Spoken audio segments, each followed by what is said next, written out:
Donc, bonjour à tous. Nous avons le plaisir d'accueillir ce matin Augustin, que certains d'entre nous connaissent bien, puisqu'il a fait sa thèse dans l'équipe LAM.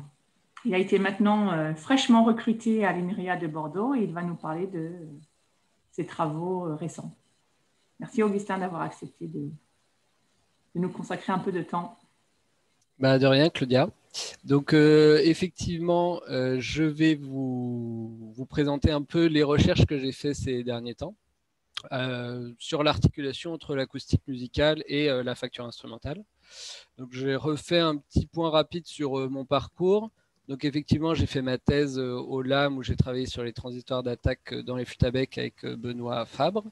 Ensuite, j'ai fait un an en tant qu'ATER où j'ai travaillé sur le contrôle du sac de la cornemuse avec Patricio de la Quadra, Cassandre Balosso-Bardin et Benoît également. Et ensuite, là, les deux projets dont je vais vous parler plutôt aujourd'hui, c'est le postdoctorat que j'ai fait au laboratoire de mécanique et d'acoustique de Marseille, au sein d'un laboratoire commun qui s'appelle l'IAMFI, en collaboration avec Buffet Crampon, et ce que j'ai fait dans mon postdoc à l'INRIA, et ce que je continue à faire aujourd'hui, et les perspectives que j'ai un peu pour l'avenir. Donc rapidement, le projet LIAMFI, c'est donc un laboratoire commun ANR. LIAMFI pour laboratoire d'interface acoustique musique facture instrumentale, en collaboration donc avec le LMA et Buffet Crampon. Et le but, c'est d'accélérer la conception et l'évaluation des instruments de musique avant à trous latéraux. Donc ce projet, il est porté essentiellement par Philippe Guillemin et Michael Jousserand, mais j'ai travaillé aussi avec Christophe Vergès, Patrick Sanchez, puis Jean-Carl Gomard, etc. également. Et à l'INRIA, donc je fais partie de l'équipe projet qui s'appelle Magic 3D. C'est une équipe d'environ 30 personnes dont la spécialité, c'est la résolution des équations de propagation des ondes, initialement plutôt dans la Terre avec la géophysique, le Soleil, donc essayer de prédire comment se propagent les ondes de surface, etc. dans le Soleil. Et depuis quelques années, on travaille également sur les instruments de musique. Alors le pôle instruments de musique grossit, donc là en début d'année, on a eu pas mal de personnes qui ont été recrutées. Donc on est maintenant 2 chercheurs permanents avec Juliette Chabassier. Il y a un postdoc qui s'appelle Tobias Van Berzel qui travaille sur le projet Si Sympa, qui est un projet en collaboration avec l'ITEM et la Philharmonie sur la valorisation des instruments de la collection Besson, qui est une famille de facteurs de cuivre, etc. Donc le but, c'est d'essayer de retrouver la géométrie de ces instruments et de les faire sonner, de faire de la synthèse sonore, etc. Il y a 2 doctorants qui commencent leur thèse là, qui ont commencé en septembre-octobre. Guillaume Castera qui travaille sur la modélisation de l'interaction entre le piano et le pianiste avec une codirection entre Juliette et Paul Fizette qui est à Bruxelles, qui va travailler aussi avec Caroline Trobe pour ceux qui connaissent. Et il y a Alexis Thibault qui fait une thèse à moitié à l'INRIA et à l'IRCAM avec Henri Boutin, Juliette Chabassier et Thomas Elie sur la modélisation et la simulation des instruments avant. Et on a également un ingénieur logiciel qui travaille, qui s'appelle Olivier Gébert et qui travaille sur le logiciel OpenWin sur lequel je reviendrai un peu par la suite. Et on a des échanges assez réguliers avec le SCRIM, comme je l'évoquais juste avant le début de l'exposé, qui est un studio de création et de recherche en informatique musicale et musique expérimentale. Et on travaille aussi beaucoup avec un facteur de basson et de bois baroque qui s'appelle Augustin Humeau. Alors, pourquoi est-ce que l'acoustique musicale peut être, pourquoi les facteurs peuvent être intéressés par l'acoustique musicale? En fait, il faut s'intéresser à leur pratique, comment ils vont concevoir un nouvel instrument. Donc, ils vont partir d'une première géométrie, d'un premier plan qui va être issu soit de leurs instruments précédents, soit d'un relevé de perce sur des instruments de musée, etc. Et ils vont fabriquer ce premier prototype. Alors, pour fabriquer un prototype d'instrument avant, il y a notamment, ça passe notamment par la fabrication de certains outils qui sont les alésoirs. Et ça, c'est quelque chose de très long à faire et de très coûteux. Et une fois qu'on a un premier prototype, on va le faire jouer par des musiciens, ce qui va nous permettre d'avoir un extrait sonore, un extrait musical, et qui va permettre d'évaluer les qualités et les défauts de l'instrument. Et ensuite, le facteur, en se basant sur son expertise et sur son savoir empirique, il va essayer de corriger les défauts tout en préservant les qualités, et donc de modifier la géométrie, et après il va faire un deuxième prototype, etc. Et donc ça, c'est quelque chose qui est assez long à faire, assez lourd, et le but de l'acoustique musicale, ça va être de limiter le nombre de tours à faire, le nombre d'itérations à faire dans ce processus. Et donc pour ça, on va pouvoir se baser sur la modélisation de la propagation des ondes, sur la synthèse sonore, sur une qualification, une caractérisation de la réponse acoustique de l'instrument. Et ensuite, on va essayer d'avoir des algorithmes et des méthodes pour guider la transformation de la géométrie pour aller dans la bonne direction. Donc, tout d'abord, je vais vous parler de la modélisation de la propagation des ondes et je vais vous parler de deux méthodes pour faire ça. Donc, il y a les matrices de transfert, TMM, qui sont assez connues, et la méthode qu'on utilise à l'INRIA, qui est la méthode des éléments finis 1D. Alors, le but, ça va être de modéliser l'impédance d'entrée. Donc, je rappelle rapidement ce que c'est, donc qui est le ratio de la pression sur le débit à l'entrée de l'instrument et qui va caractériser en quelque sorte la facilité de la colonne d'air à vibrer à chacune des fréquences considérées. Donc, quand on a un maximum d'impédance, ça veut dire que la colonne d'air va vibrer facilement, et quand on a un minimum d'impédance, une anti-résonance, on va avoir la colonne d'air va vibrer plus difficilement. Donc, les instruments vont sonner plutôt à proximité des pics d'impédance. Donc, ça, c'est plutôt pour les instruments à hanches. Et pour les flûtes, c'est une autre grandeur qui est intéressante, mais c'est à peu près le même principe. Il faut savoir que c'est une grandeur qui a 204 petites amplitudes, bien loin des amplitudes qui sont utilisées en conditions de jeu. Mais aujourd'hui, il y a un consensus sur le fait que l'impédance permet d'avoir accès et d'informer sur pas mal de grandeurs, notamment la justesse des instruments, d'avoir des informations sur le timbre. Et bon, il y a des travaux sur est-ce qu'on est capable de prédire la facilité de jeu à partir de cette grandeur-là. Donc nous, on va s'intéresser essentiellement à cette grandeur qu'est l'impédance. Donc, un instrument à vent, qu'est-ce que c'est finalement? Donc là, j'ai un schéma très rudimentaire de ce que c'est qu'un instrument à vent. Donc un tube principal avec des trous latéraux. Et en fait, on va le résumer comme un réseau de tubes qui vont être branchés les uns aux autres et qu'il y en a certains qui vont rayonner, etc.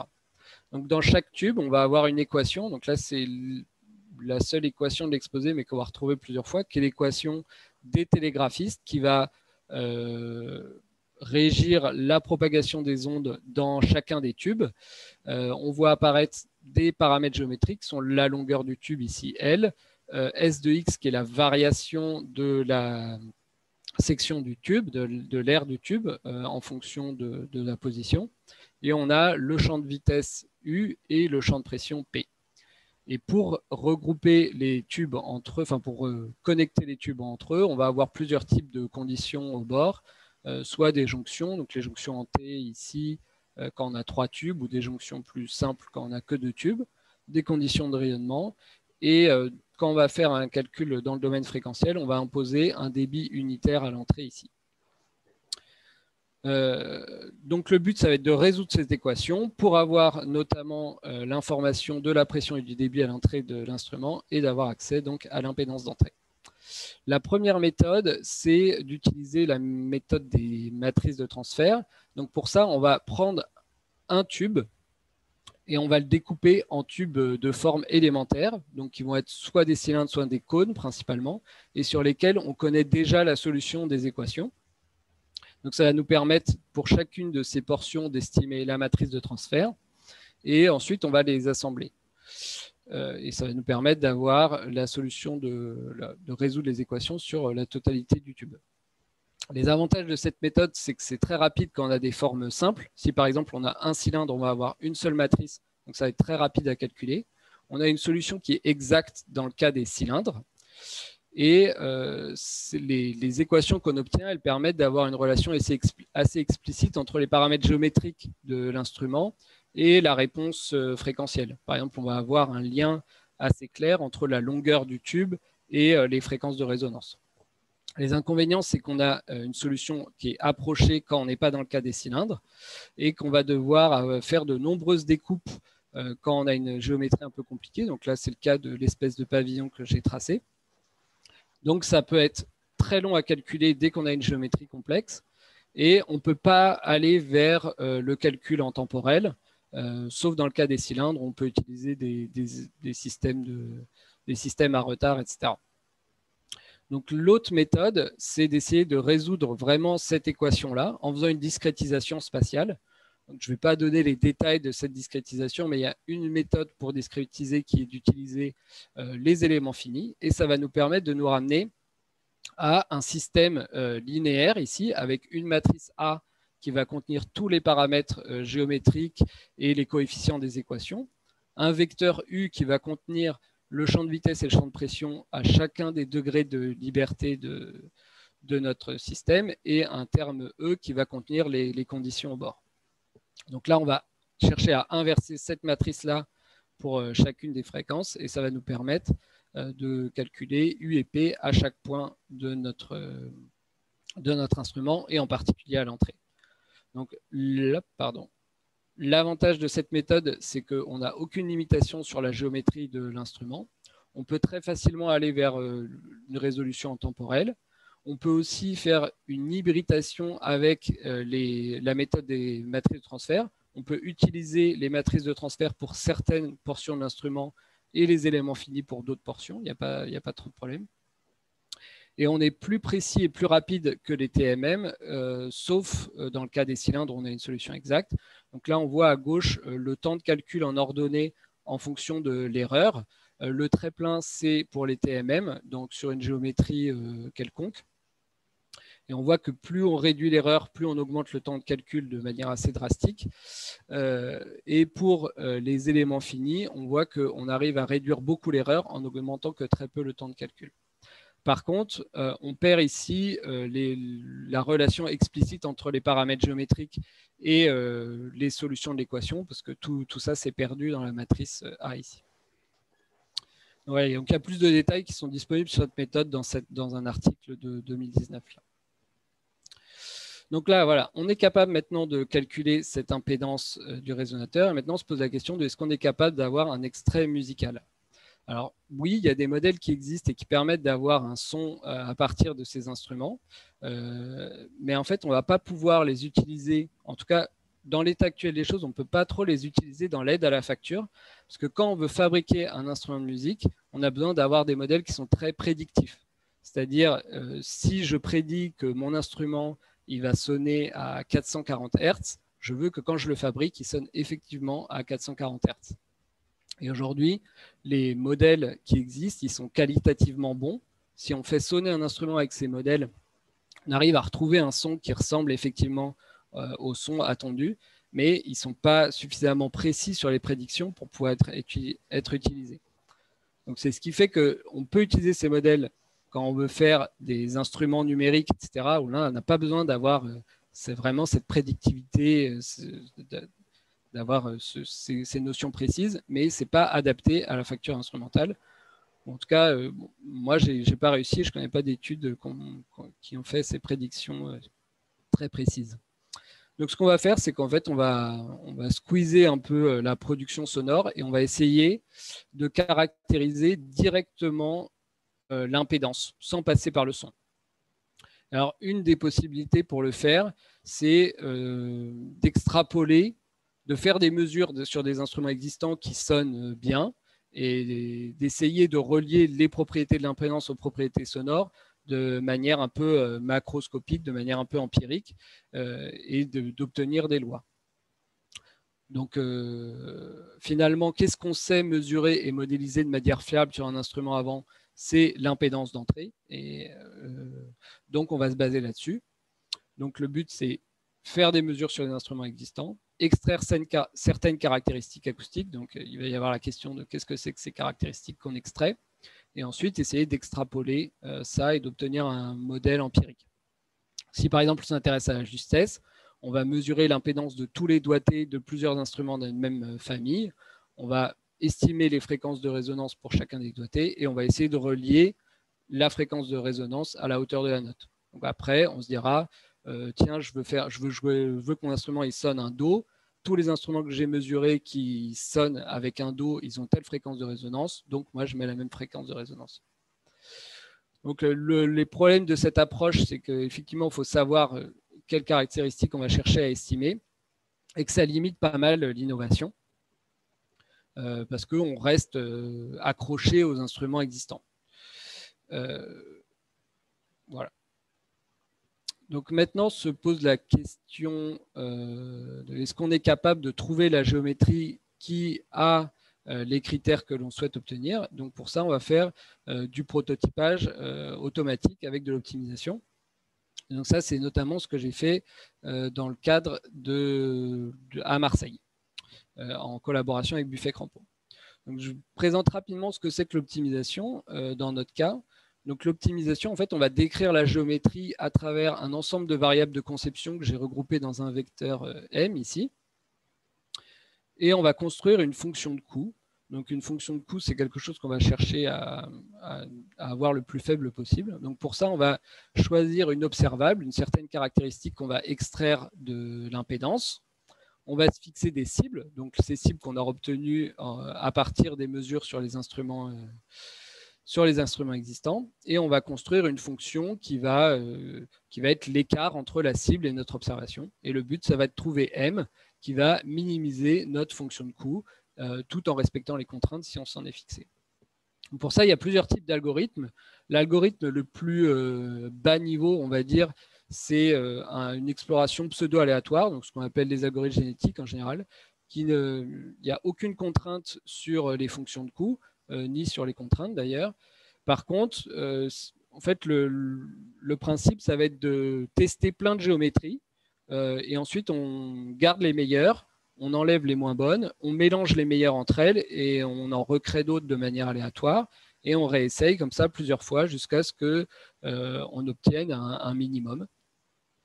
Et donc le problème, c'est que pour ça, il faut qu'à chaque étape, on explore convenablement l'espace de conception. Et donc, on a besoin, le nombre d'évaluations de notre fonction de coût à chaque étape va croître de manière exponentielle avec le nombre de variables de conception considérées. Donc ça peut être très problématique sur les instruments avant où on va avoir plusieurs dizaines de variables de conception.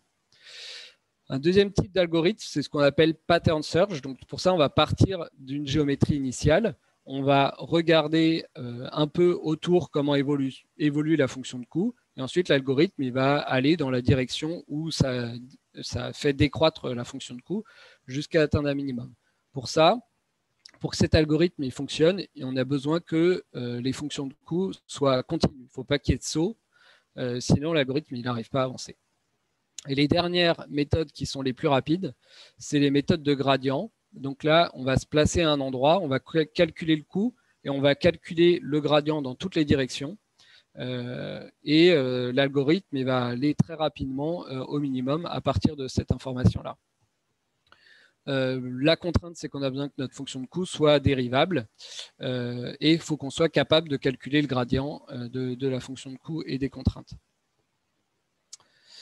Alors, si on se place dans le cadre du laboratoire commun et de la collaboration avec Buffet Crampon, le but, c'était d'avoir un logiciel métier qui fonctionne sur des ordinateurs de bureau et de proposer une géométrie à trous latéraux, donc à avoir environ 60 variables de conception.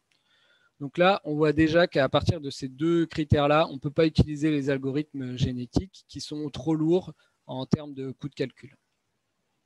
Ensuite, on va vouloir ajuster les fréquences et les amplitudes des deux premiers pics et respecter certaines contraintes de facture et ergonomiques. Donc, tout ça, ça nous pousse à aller vers des algorithmes de gradient ou les algorithmes de pattern search. Mais il faut s'assurer que les fonctions de coût et donc nos définitions de ce que c'est qu'une fréquence de résonance, etc., varient de manière continue avec les variables de conception. Et en fait, ça, c'est problématique. Donc là, le but, ça va être d'identifier quelle est la première et la deuxième fréquence de résonance sur les impédances. Donc là, il y a 2 impédances. Et on voit que du fait qu'on a des trous latéraux et des perces irrégulières, on a des impédances qui sont assez irrégulières avec des tout petits pics comme ici, là, enfin des tout petites variations ici, ou des doubles pics. Donc pour ça, on peut faire une première estimation des pics. Donc là, on a estimé les pics en cherchant les maximums locaux. Et là, en faisant une sorte d'identification modale. Et on va voir qu'est-ce qui se passe si on varie un tout petit peu la géométrie de l'instrument. Là, les ronds verts correspondent aux nouvelles estimations de pics. Et on voit ici que ce qui était une toute petite fluctuation ici dans l'impédance, c'est devenu un pic maintenant, enfin un maximum local. Et ici, notre algorithme de détection d'identification modale, il a identifié un nouveau pic. Donc si je regarde la valeur de la deuxième fréquence de résonance ici, je suis passé de la croix bleue au rond vert. Donc j'ai une valeur de fréquence qui est discontinue par rapport, j'ai un saut de fréquence par rapport à dans mon espace de conception et de la même manière ici. Donc on voit que cette manière de définir les fréquences de résonance, elle n'est pas bonne. On ne va pas pouvoir l'utiliser dans nos algorithmes, que ce soit pattern search ou de gradient. Donc il faut essayer de repenser ce que c'est qu'une résonance. Et en fait, l'idéal, ce serait qu'on n'ait plus besoin de décompter les fréquences, de dire ça, c'est... Alors, je détecte toutes mes fréquences. La première, c'est la première, la deuxième, c'est la deuxième. Mais d'avoir un critère qui, si je regarde une fréquence, sans considérer ce qu'il y a autour, je sois capable de dire est-ce que c'est une fréquence de résonance, oui ou non. Et si c'est une fréquence de résonance, c'est la combienième fréquence de résonance, entre guillemets. Et pour ça, on va utiliser une grandeur qui est la fonction de réflexion, qui se définit à partir de l'impédance de cette manière-là, et qui est en quelque sorte la manière dont vont se réfléchir les ondes. Enfin, si j'envoie une onde dans l'instrument, comment elle me revient. Et on va utiliser la phase déroulée de cette impédance, de cette fonction de réflexion. Donc là, dans le plan complexe, on voit qu'elle s'enroule, cette grandeur. Et donc, si on déroule la phase, on a quelque chose qui décroît de manière plus ou moins monotone. Et en fait, ce qui se passe, c'est qu'on va avoir une résonance à chaque fois que cette grandeur croise l'axe des réels avec des réels positifs en allant dans le sens des aiguilles d'une montre. Et donc la phase, au moment des fréquences de résonance, ça va être un multiple de pi.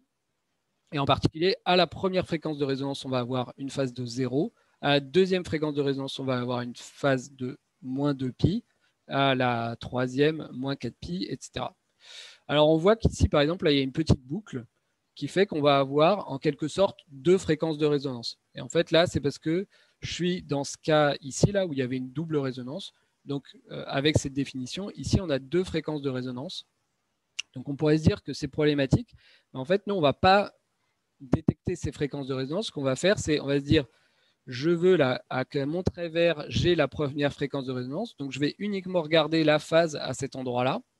Je vais dire, est-ce qu'elle vaut 0? Non, elle ne vaut pas 0, elle vaut tant. Et je vais essayer, mon algorithme, il va essayer de faire diminuer cette phase à cette fréquence-là pour qu'elle atteigne 0.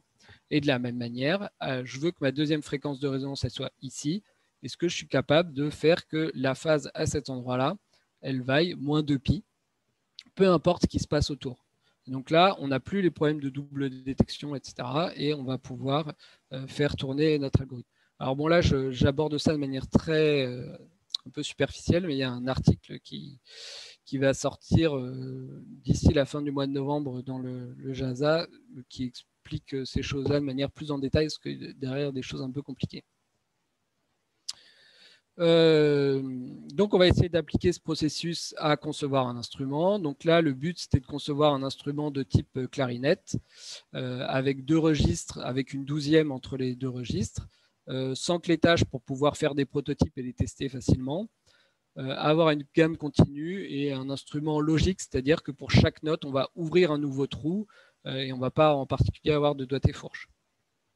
Donc pour répondre à tout ce cahier des charges, je me suis lancé dans la confection d'une clarinette pentatonique.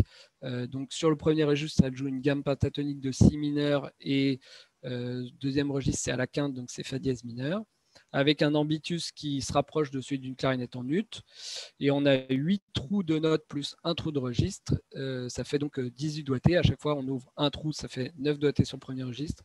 Et après, les 9 mêmes doigtés avec le trou de registre ouvert sur le second registre. On va avoir en tout 38 variables de conception. Donc, je vous passe un peu les détails, mais en gros, la position, le rayon des trous, etc. On va se fixer des contraintes physiques, notamment le fait que le trou latéral soit plus petit que le tube principal, sinon ça ne fonctionne pas. Et on veut aussi éviter d'avoir des pertes hydrodynamiques trop fortes dans les petits trous. Donc, on va imposer qu'on ait des trous assez larges. Et on va se fixer également des contraintes ergonomiques, entre guillemets, qu'on soit capable de boucher les trous avec les doigts. Donc, on va se fixer un rayon des trous suffisamment petit pour qu'on puisse le boucher avec les doigts. Et que la distance entre les trous respecte un peu les dimensions d'une taille de main. Donc, ce qu'on va faire, donc là, on va initialiser d'abord la géométrie. Donc, pour ça, on fait une approximation basse fréquence et on obtient ici les petits carrés bleus par rapport aux cibles. Donc, on voit qu'on n'est pas si mauvais que ça sur le premier registre, mais il y a certains écarts importants du fait des contraintes ergonomiques qui sont fixées. Et on va d'abord faire une optimisation uniquement sur les fréquences du premier registre. Donc là, si on regarde les écarts en cents qu'on a sur le premier registre, on voit qu'on est en dessous de 0,1 cents, donc on est proche de la perfection, je dirais. Par contre, comme on ne s'est pas du tout intéressé à ce qui se passe ailleurs, sur le second registre, on a des écarts de l'ordre de 120 cents, donc là, c'est pas bon du tout. Et ça, c'est, alors j'en ai pas trop parlé ici, mais c'est le rapport d'amplitude entre les deux premiers pics. Donc sur le premier registre, on va vouloir que ce soit le premier pic qui soit le plus important, et sur le deuxième registre, que ce soit le deuxième pic qui soit le plus haut. Donc c'est résumé dans cette grandeur-là. Donc là, si maintenant on veut essayer d'avoir un instrument qui est jouable sur les deux registres, on va devoir essayer de gérer ces trois fonctions de coût de manière simultanée. Et ça peut être assez... Donc une méthode pour le faire, ce serait de faire une fonction de coût avec une somme pondérée de ces trois coûts-là. Mais le problème de ça, c'est qu'il faut choisir quel poids on met à chaque fonction de coût, et ça, c'est très difficile. Donc la méthode qu'on a utilisée, nous, c'est de convertir deux des fonctions de coût en contraintes. Donc on va dire, j'impose que mon premier registre, que l'écart entre mes fréquences de résonance et mes fréquences cibles soit inférieur à 2,5 cents sur mon premier registre, à 5 cents sur mon second registre. Et sous ces contraintes-là, je vais essayer d'optimiser mon rapport d'amplitude. Donc c'est ce qu'on a fait. En pointillé, là, c'est les contraintes sur les fréquences. Donc, on voit que notre algorithme a bien respecté les contraintes. Et après, il a fait le mieux qu'il a pu sur le rapport d'amplitude. Alors, ce n'est pas du tout parfait, mais ça n'empêche pas de jouer l'instrument et on a une justesse convenable sur les deux registres. Donc, malheureusement, je n'ai pas l'instrument ici parce qu'il est resté à Marseille, mais bon, j'aurais pu vous le montrer. Et j'ai des petits enregistrements de cet instrument, issus notamment de ce merveilleux duo avec Michael Jousserand, où là, je joue l'instrument qui a été imprimé en 3D. Donc ici, on a travaillé sur la définition des fréquences de résonance. On a essayé un peu de gérer les différents objectifs. Et tout ça, je l'ai implémenté dans un logiciel métier qui, en plus de cet instrument, a permis de concevoir deux instruments qui sont en cours de commercialisation par Buffet Crampon. Alors là, dans cette partie de mon travail, j'ai utilisé l'optimisation un peu comme une boîte noire. Et en fait, ça m'a amené à me confronter à pas mal de problèmes, notamment sur les fonctions de coût. Et donc, à INRIA, j'ai essayé d'affiner un peu ma compréhension de l'optimisation et de comment articuler les choses entre elles. Et pour ça, j'ai utilisé une méthode qui s'appelle la Full Waveform Inversion, inversion de la forme d'onde complète, qui va nous permettre de calculer les gradients de manière explicite, alors que dans les travaux que j'avais fait avant, ils ont été estimés de manière approchée par les algorithmes. Alors, en fait, cette méthode, c'est une méthode qui est issue de la géophysique et qui est une méthode d'imagerie. Donc, le but, c'est à partir d'une mesure, retrouver la géométrie de l'instrument. Et donc, nous, on va l'utiliser ici pour faire de la reconstruction de Perse. ce qui est très intéressant, notamment parce que ça permet de faire de la caractérisation non destructive et peu coûteuse des instruments de musique. Mais également, ça va vers la conception de nouveaux instruments, parce qu'on peut s'imaginer qu'après, on peut remplacer la mesure acoustique par une réponse acoustique idéale qu'on cherche à atteindre, et l'algorithme va reconstruire l'instrument qui correspond à cette réponse acoustique. Donc le principe, c'est encore un principe d'optimisation ici. On va chercher à minimiser l'écart entre une observation sur notre impédance simulée et notre impédance mesurée. Alors pour ça, je vais revenir au problème direct, qui est donc le problème de comment on calcule l'impédance. Donc je vous rappelle, on résout un système matriciel que j'ai réécrit ici. Pour résoudre ce système, on va inverser la matrice A. E, c'est les termes de bord qui sont connus, et ça va nous permettre de calculer U, notre champ de vitesse et champ de pression. Une fois qu'on a ce champ de vitesse et champ de pression, on va extraire les grandeurs qui nous intéressent pour calculer Z. Donc R, c'est juste un opérateur d'extraction qui est très simple. Et une fois qu'on a Z, bon, on peut appliquer l'observable et calculer J. Pour calculer le gradient, on va s'intéresser au fait que si on dérive notre problème direct par rapport à nos variables de conception, E, il ne dépend pas des variables de conception, donc on a juste ce produit matriciel à dériver, et on obtient ce nouveau système. Et si on regarde bien, en fait, ce système, il est très proche du système à gauche. Notamment, on a la même matrice A qui a déjà été inversée pour le problème direct, et on a juste un terme source qui est différent. Et ce terme source, il fait intervenir U qui a été calculé par le problème direct. Et donc, finalement, on n'a qu'à calculer la dérivée de A par rapport aux variables de conception. Et ça, c'est des dérivées très simples parce qu'on a dedans que les coefficients de l'équation qui dépendent de manière assez simple des variables géométriques et des variables de conception. Donc, finalement, on va pouvoir calculer la dérivée de nos champs de vitesse et de pression de manière presque gratuite d'un point de vue numérique en utilisant la dérivée de ce système-là. Ensuite, on va pouvoir obtenir la dérivée de l'impédance en dérivant simplement cette deuxième équation. Et ensuite, une fois qu'on a dérivé de Z, on va pouvoir obtenir la dérivée de notre fonction objectif en faisant la dérivée composée. Alors, il y a quand même, là, je le présente de manière en disant que c'est tout simple, mais en fait, derrière, il y a des dérivées par rapport à des variables complexes. Notamment, on va dériver O par rapport à Z. Z, c'est une variable complexe, et ça, c'est pas du tout évident d'un point de vue mathématique. Et il y a une deuxième grosse contrainte, c'est que notre observable par rapport à Z doit être dérivable. Donc là, on revient un peu à la problématique que j'avais avant. C'est-à-dire que si, par exemple, notre observable, c'est les fréquences de résonance, il faut que notre manière de définir les fréquences de résonance soit dérivables. Donc ça, ça peut être problématique. Ici, on fait de la reconstruction. Donc, le premier travail, ça va être on va donc considérer toute l'impédance en entière, mais on ne va pas forcément la prendre de manière brute. On va pouvoir choisir qu'est-ce qu'on étudie par rapport à l'impédance. Donc là, j'ai tracé la variation de différentes grandeurs par rapport à la variation de la position d'un trou. Et ce qu'on voit, c'est que si on prend l'impédance, on a quelque chose de très irrégulier avec beaucoup de minimums locaux. Donc ça ne va pas du tout être adapté à des algorithmes d'optimisation. Si on prend le module de l'impédance, c'est encore pire, là en orange. Par contre, si on prend la phase, c'est un peu mieux. Et finalement, si on prend la fonction de réflexion, que j'ai déjà évoquée précédemment, on a quelque chose de vraiment très smooth et qui va être très bien adapté aux algorithmes de reconstruction. Après, là, on essaie de reconstruire un instrument à trous latéraux. Donc, on va se poser la question de quel doigté on utilise. Et bon, un petit travail fait apparaître que le plus pertinent, c'est d'utiliser les doigtés où il y a un seul trou ouvert à chaque fois. Et on va donc pouvoir faire de la reconstruction. Donc là, en rouge, c'est l'impédance cible qu'on a, la réponse acoustique cible. Et en bleu, la réponse acoustique initiale, là, la géométrie initiale.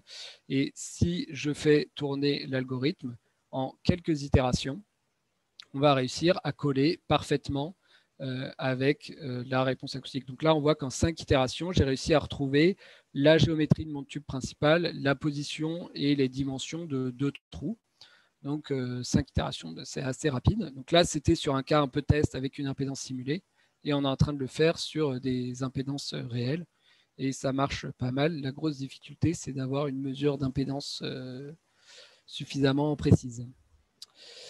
Un autre avantage de cette méthode, c'est que ça va nous donner accès à d'autres informations. En fait, en discutant avec des facteurs à différentes occasions, donc notamment le facteur Augustin Humeau, il apparaît que le plus difficile pour un facteur, quand il doit concevoir un nouveau instrument, quand il veut modifier la géométrie, c'est que s'il modifie un paramètre en voulant corriger un doigté, il va modifier l'ensemble des doigtés. Donc ça peut être assez compliqué. Et donc en discutant avec eux, un truc qui leur apparaissait comme intéressant, c'est de faire une espèce de cartographie, savoir tel doigté est sensible à tel paramètre géométrique et tel paramètre géométrique influence tel doigté. Et ça, on peut le faire en calculant les gradients et en ayant accès à la sensibilité de l'impédance aux variables de conception. Donc là, ici, c'est un tableau pour chaque doigté. Donc chaque colonne représente un doigté et la sensibilité de ce doigté à la position de chaque trou ou à la longueur du pavillon, donc sur un hautbois. Les ronds rouges, c'est les trous qui sont ouverts pour chaque doigté. Et plus la couleur est claire, plus le doigté est sensible à la position de ce trou-là. Donc bon, là, il n'y a rien de surprenant dans les bas registres. On voit que le doigté est très sensible à la position du premier trou ouvert, un peu moins à la position du deuxième trou ouvert, et puis pas du tout sensible aux autres. Par contre, quand on est dans l'aigu, là, on commence à avoir des choses un peu plus compliquées. Donc bon, ça a beaucoup intéressé Augustin Humeau avec qui on travaille.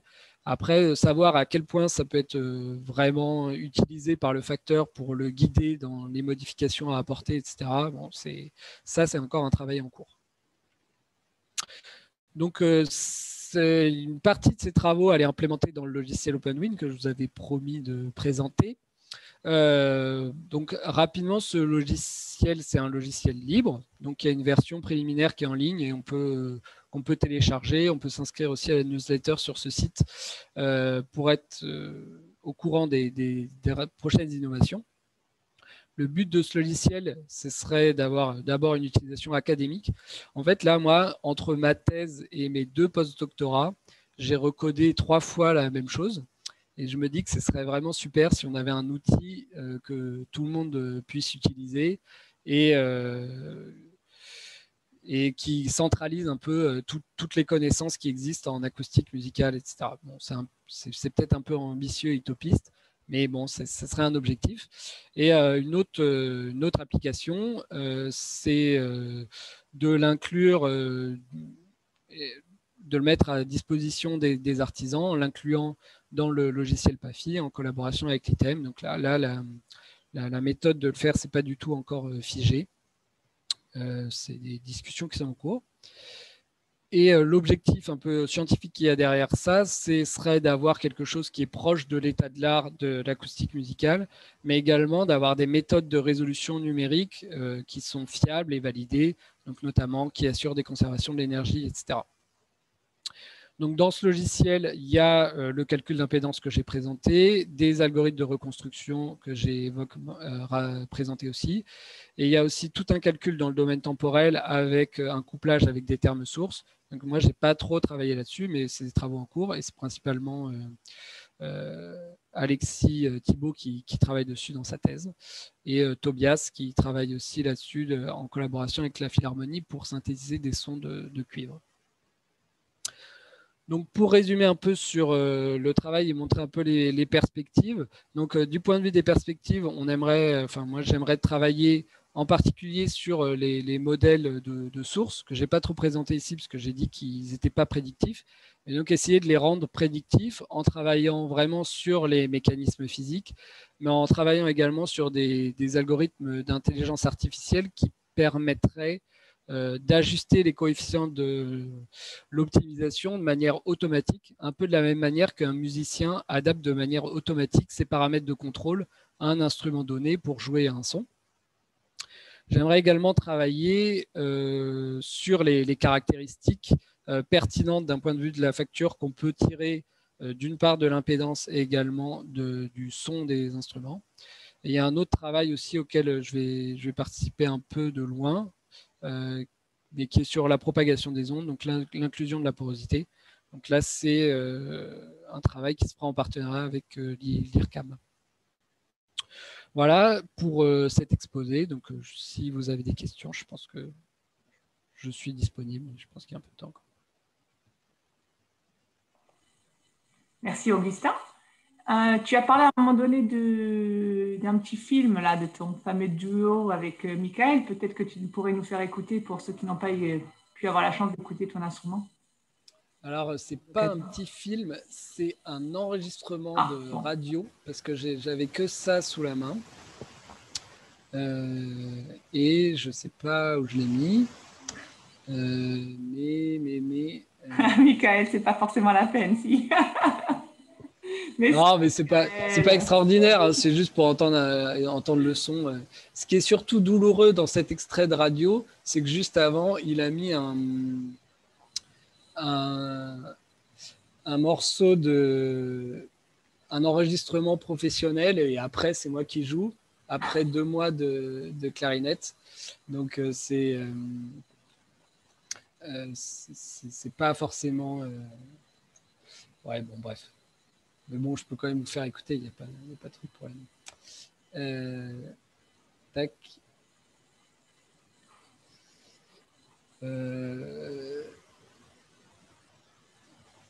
Est-ce que j'ai mis ça? C'est ici et c'est à 1 minute 30. Provence. Donc, je ne sais pas si vous entendez. Tac, tac, tac. Je pense que c'est là.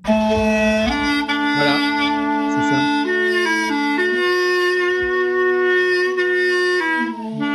En fait, ce deuxième instrument est un prototype unique. Voilà, petit extrait. Donc, c'était, vous entendez, je ne sais pas si ce qu'on entend, c'est plus l'instrument ou mon niveau de clarinette. Voilà. C'est plus l'instrument ou quoi, tu disais? Ou mon niveau de clarinette. Ah, ouais. En tout cas, c'est unique au monde. Hein. Ouais, c'est unique au monde. Alors, est-ce qu'il y a des questions? Ou des remarques, des commentaires? Bah oui, moi j'ai quelques petites questions. Ouais. Alors, on t'écoute.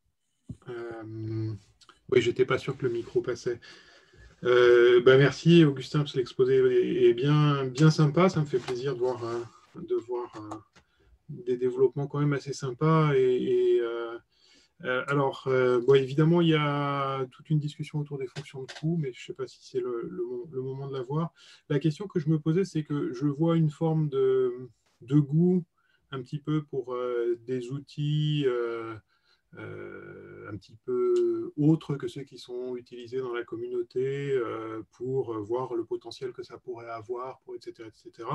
Donc, par exemple, le fait de repartir l'équation des télégraphistes, qui est un truc qui est quand même très courant quand on fait des lignes de transmission en hyperfréquence.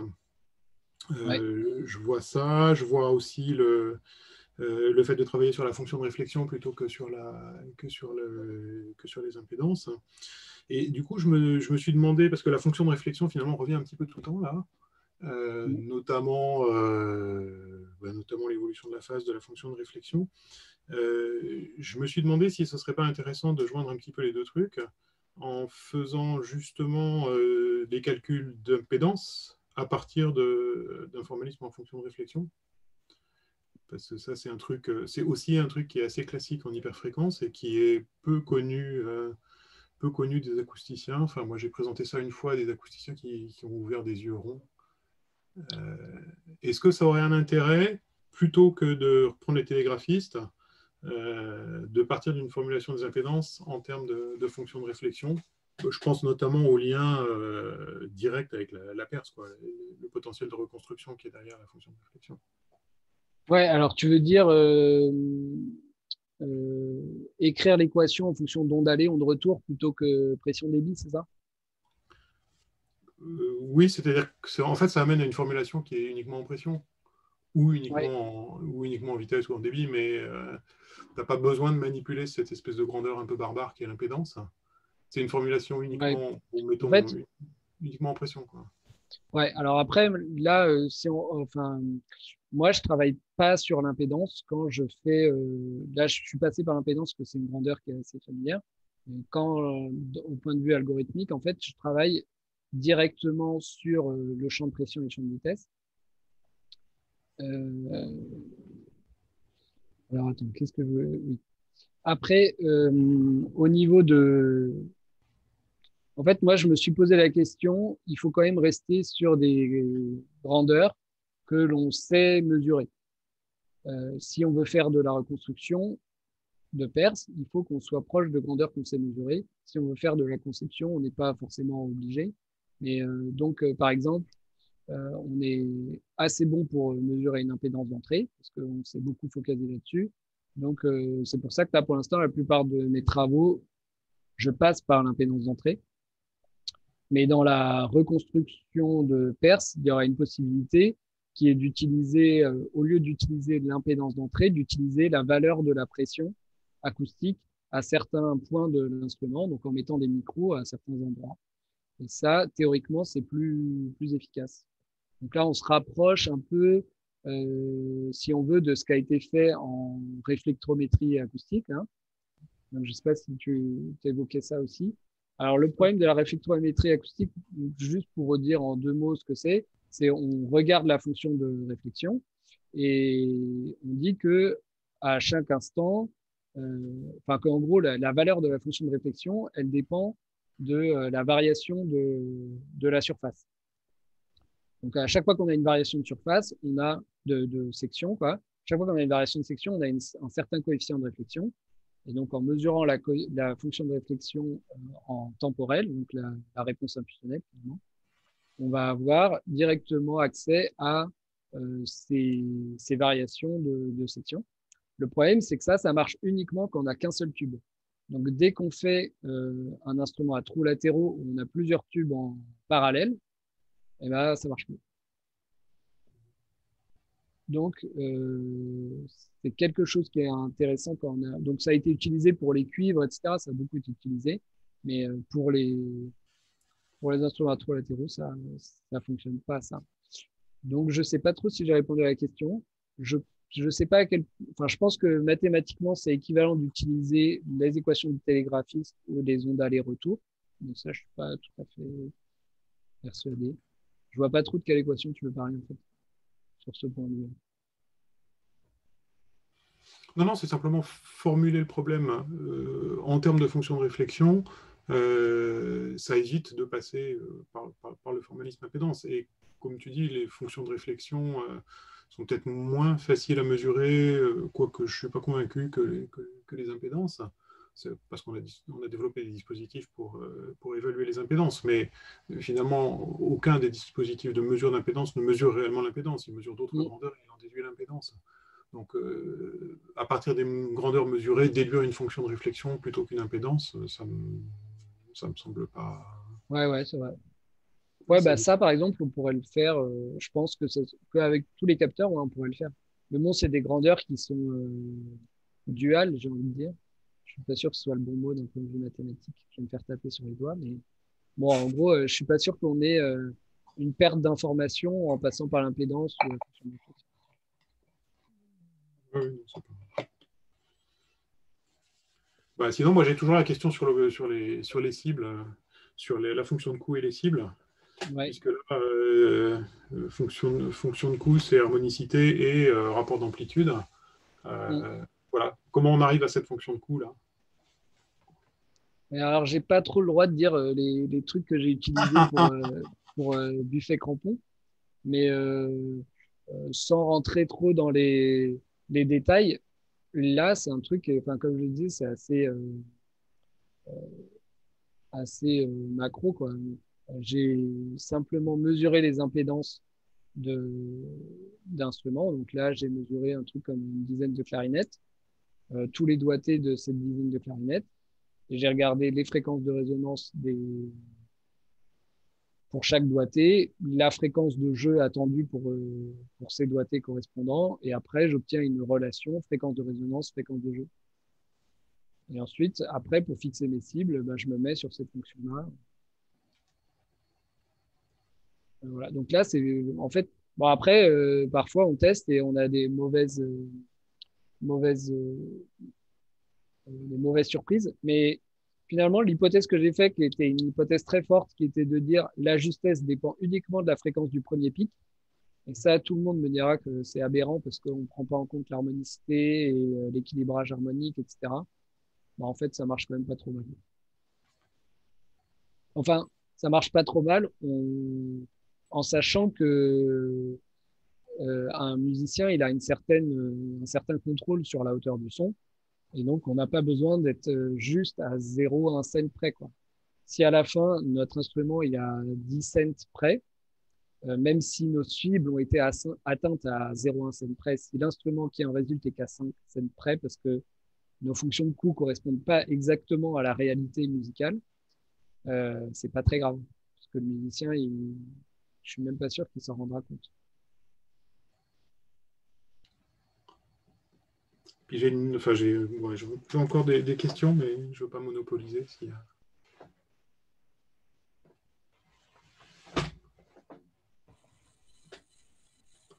y a d'autres questions? J'y vais, moi, avec la question sur les perces que vous avez pu générer, c'est-à-dire quelles sont les limites de ce que l'algorithme peut produire. En d'autres termes, est-ce qu'il est capable de produire des fonctions de Perse qui sont un petit peu quelconques et c'est quoi? C'est des polynômes, c'est des fonctions silentes, jusqu'où on va là-dedans?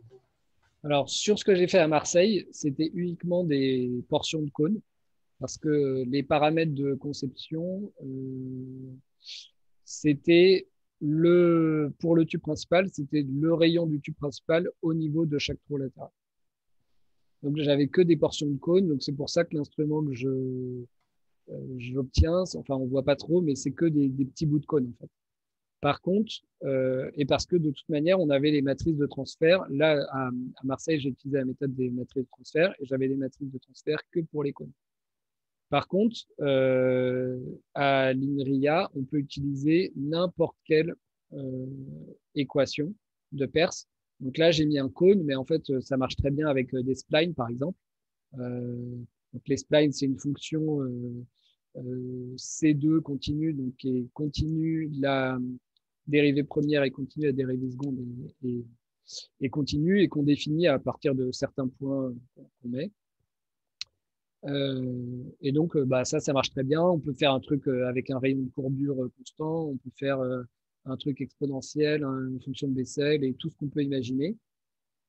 Parce que là, derrière, on utilise la résolution des équations de propagation par élément fini. Donc, on n'a aucune hypothèse sur les formes.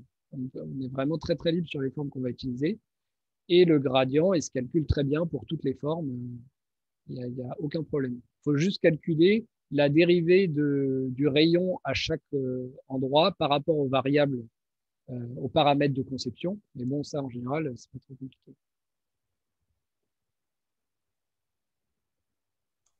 Merci.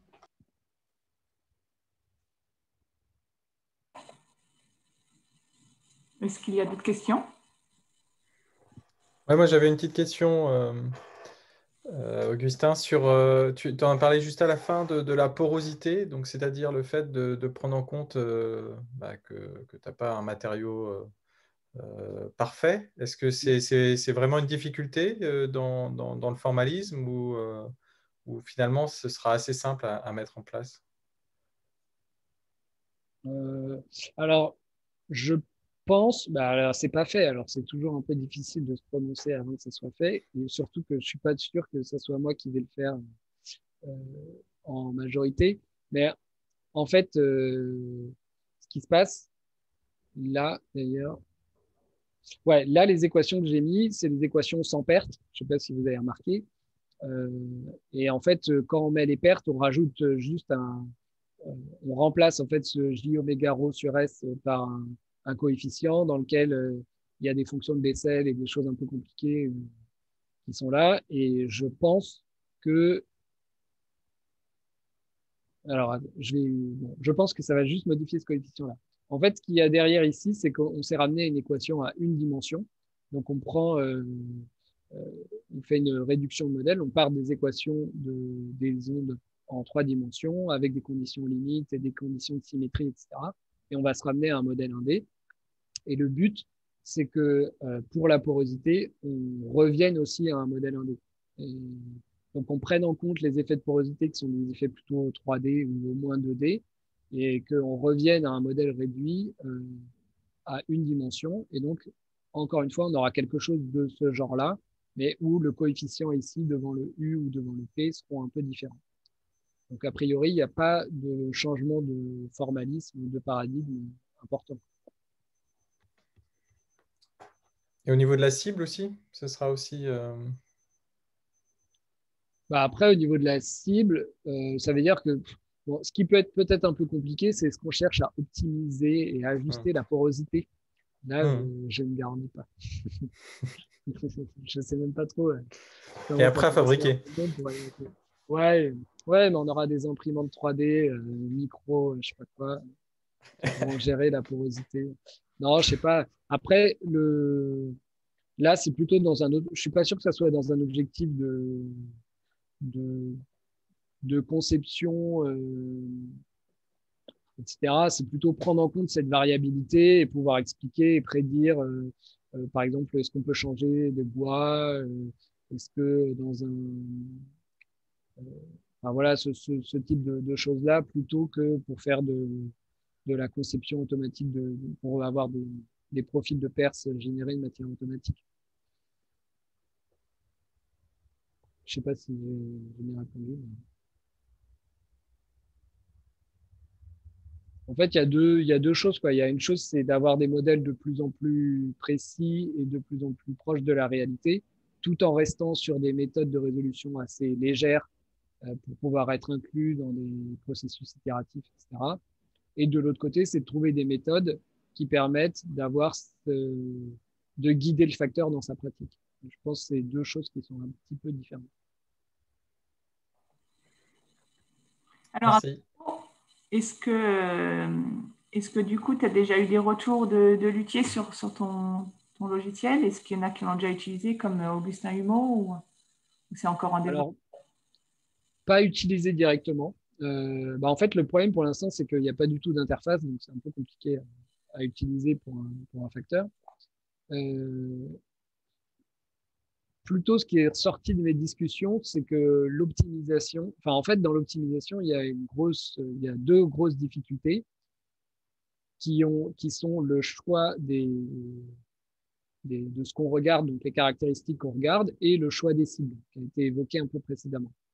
Et si on veut que le logiciel soit utilisable par un luthier, il faut qu'il soit capable de fixer les cibles. Et ça, moi, ça me semble un peu utopique. Savoir quelle fréquence on veut pour une fréquence de résonance, ça va, mais si on commence à s'intéresser à d'autres types de caractéristiques, c'est un peu compliqué. Et l'autre chose, c'est est-ce qu'on est capable d'avoir des caractéristiques pertinentes d'un point de vue acoustique?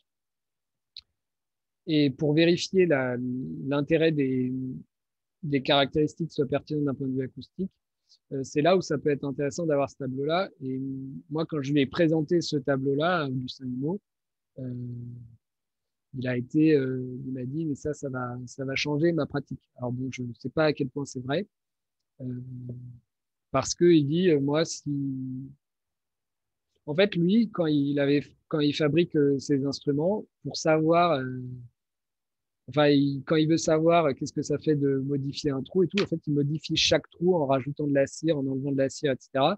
Et il se fait lui-même ce genre de tableau à la main en testant chaque trou pour chaque doigté, est-ce que ça influence ou pas mon instrument. Et donc là, de pouvoir le générer de manière automatique, ça, lui, il dit que c'est hyper enrichissant pour lui. Après, je ne sais pas à quel point c'est vrai ou pas, ou à quel point dans la pratique c'est vraiment utile. C'est un peu plus difficile.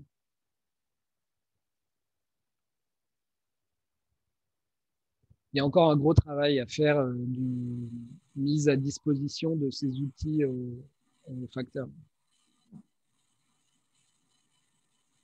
Et le but, c'est aussi d'avoir des outils qui sortent des grandeurs pertinentes pour le facteur, qui lui parlent, quoi.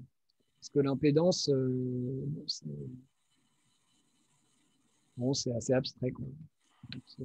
Donc c'est ça aussi où ça serait intéressant d'avoir un outil qui permet de faire sonner l'instrument, parce que là, à partir du moment où on a un son, même si c'est pas un son musical, si le facteur il est capable de rentrer une géométrie d'instrument et d'avoir une idée du son que ça produit, bah là, tout de suite, ça va lui parler beaucoup plus. On n'a pas besoin d'avoir…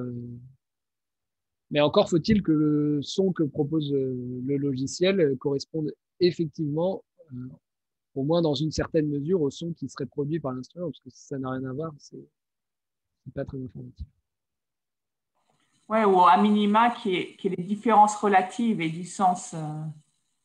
Ouais. Dans l'absolu, ce ne sera pas effectivement le son de l'instrument, je pense que c'est quand même assez utopique, mais que ça capture une certaine paramètre qui fait que si tu compares deux instruments, voilà, en relatif. Ouais, exactement. Voilà. Ouais. Que tu saches si le son simulé évolue dans ce sens-là, alors le son de mon instrument fabriqué évoluera dans le même sens. Voilà, c'est ça. C'est sûr. Ouais. Est-ce qu'on peut encore, je pense, prendre une dernière question?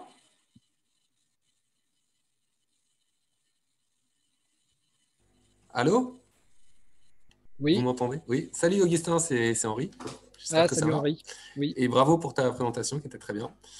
Je viens de me rendre compte que j'ai écrit un truc dans le chat à propos de la question de Jean-Loïc sur l'écriture de la porosité dans l'équation des télégraphistes, et que c'est pas tout à fait vrai parce que on avait travaillé un petit peu là-dessus dans le cadre du projet FAREMI, et on a un petit peu écrit justement comment décrire la porosité dans cette équation. Et dans la publication au CFA 2018 au Havre, en fait, je me suis rendu compte que ce n'est pas écrit dans la publication, mais par contre, on avait travaillé sur ça et c'est expliqué dans la présentation. Donc, c'est uniquement dans le PowerPoint. Donc, si ça t'intéresse, je pourrais partager le truc. Bon, bref, c'était juste une petite parenthèse. Et j'avais une question sur, un petit peu pour reprendre, la discussion avec Benoît du début. Sur la fonction de réflexion, on a l'impression que finalement, si tu regardes la phase de l'impédance ou la fonction de réflexion, il n'y a pas des énormes différences en termes de… C'est ce que tu as présenté à un moment. Et je me demandais si c'était normal et si c'était pas du coup un peu équivalent de prendre cette fonction de réflexion et la phase de l'impédance. Ouais, alors effectivement, en fait, souvent la phase de l'impédance, c'est pas si mauvais que ça. Alors là, je le montre pour une grandeur, mais en fait, moi, j'ai testé pour différentes variables et parfois ouais. Donc là, c'est pour une seule variable qui est la position d'un trou. Et en fait, quand tu regardes pour d'autres trucs, bon, parfois c'est plutôt la phase qui est irrégulière et la fonction de réflexion qui est mieux. Mais effectivement, en fait, il y a quand même un truc qui est plus intéressant, je trouve, pour la fonction de réflexion, c'est que la phase, en fait, elle est pas… Enfin, c'est une fonction un peu bizarre quand même, la phase. C'est un truc qui varie, qui oscille, etc. Donc ça, quand tu veux après faire de l'optimisation dessus, tu peux avoir… Si tu regardes que certaines fréquences, bah, tu peux te tromper de… Je sais pas comment dire. Tu vois, tu pourrais avoir un décalage de pic… Oui, mais est-ce que tu n'as pas le même problème avec la fonction de réflexion, justement? Parce que quand tu déroules… Ouais, mais là, la fonction de réflexion, je la prends en entière. Je ne prends pas que sa phase ou que son module. Je prends la fonction complexe. Ouais, mais tu la déroules. Non, pas ici. Là, en fait, je prends vraiment la fonction complexe. C'est dans l'autre truc pour définir les… Ah oui, alors dans l'autre cas, pour définir… donc ça, c'était pour la reconstruction. Je prends la fonction complexe telle quelle. Et après, pour définir les fréquences de résonance, effectivement, que ça soit la phase de la fonction de réflexion ou la phase de l'impédance, j'ai un critère qui est assez fort sur la valeur de la phase à l'endroit des résonances. Donc, dans l'impédance, on va avoir une phase qui vaut 0 et dans la fonction de réflexion, on va avoir une phase qui est un multiple de 2π. Mais il y a deux avantages à prendre la fonction de réflexion. C'est que déjà dans l'impédance, les antirésonances ont aussi une phase à 0, alors que dans la fonction de réflexion, les antirésonances, elles vont avoir une phase à π. Donc tu peux différencier résonance et antirésonance sans prendre la valeur de la dérivée, donc juste en prenant la valeur. Et la deuxième chose, c'est que quand tu déroules la phase de cette manière-là, as l'information non seulement sur le fait que ce soit est-ce que c'est une résonance ou non, mais également quelle résonance c'est. Ce n'est pas forcément très intéressant, mais si par exemple je veux optimiser, ajuster la première fréquence de résonance et qu'en fait mon instrument, ce que j'ai ajusté sans m'en rendre compte, c'était la deuxième fréquence de résonance, bah, je ne vais pas du tout avoir le bon instrument. Ouais. Après, sur Bon, la phase si tu fais la dérouler de l'impédance, tu peux retrouver cette information aussi, je pense. Tu peux pas dérouler Il la faut bien la phase de dérouler, quoi. l'impédance. Non, tu peux pas la dérouler parce que en fait, la fonction de réflexion, elle s'enroule autour de l'origine dans le plan imaginaire, alors que l'impédance, elle est uniquement dans les parties réelles positives. Le module de... Enfin, je sais pas si c'est clair ce que je dis. Ta phase En fait, d'impédance, tu peux toujours la dérouler et puis tu vas avoir non, elle peut pas se dérouler parce qu'elle passe pas par deux pis. En fait, elle reste entre... Oui, ok, à cause des pertes. Ouais. Non, mais même sans perte, Bah, l'impédance ne s'enroule pas autour de l'origine du plan complexe. Donc, tu peux pas la dérouler. En fait, je sais pas si tu vois ma souris là. Là, la fonction de réflexion, elle s'enroule autour de l'origine ici, mais l'impédance, c'est une grandeur qui tourne uniquement dans les parties réelles positives. Donc, tu peux pas la dérouler. ok. C'est quelque chose, en fait, si tu regardes la phase, donc c'est un truc qui reste entre ouais, que je dise pas de bêtises, entre moins pi sur 2 et pi sur 2.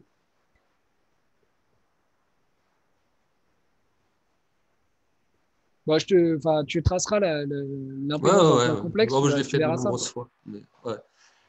Ok. Bah, merci en tout cas encore. Ouais, Oui, bah, je pense qu'on peut s'arrêter là. Merci beaucoup, Augustin, pour ta présentation. Comme toujours, rien. très claire, très pédagogique, très agréable.